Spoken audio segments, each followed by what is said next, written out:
বিএনপির দেখা গেছে হিসেব করে ওই সময়ে আওয়ামী লীগের সাথে কন্টেস্ট করতে গেলে অল্প অল্প ভোটে 70টা সিট হারায় যায়, এই জন্য জোটটা হয়েছে।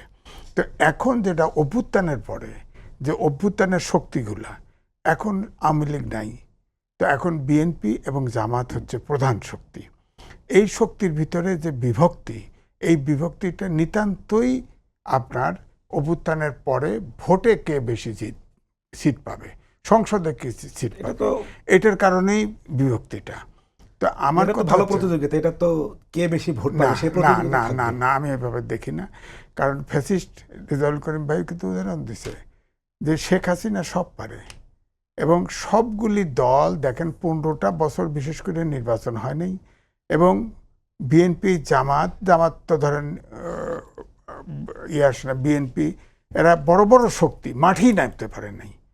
এখন তারপরে সব শক্তি যত বলেন, সব পেশাজীবী বলেন, সব কোনো না কোনোভাবে নির্যাতিত ছিল, এই জন্য তার নামটা হয়েছে ফ্যাসিস্ট, তাই না?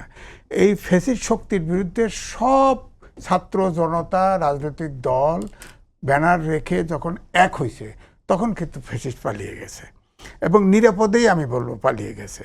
আপনি দেখেন প্রথম দিকে গেছে শুধুমাত্র তার ফ্যামিলির লোক সদস্য নিয়ে, কোনো কর্মী নেতা কিন্তু যায় নাই, খেয়াল করে দেখেন। এবং ভারত কিন্তু দেখেন, আমরা বলি হিন্দুত্ববাদী সরকার বিজেপি, চরম হিন্দু, এক টুকরা মাংস সন্দেহ করে মানুষ মেরে ফেলে, তাই না?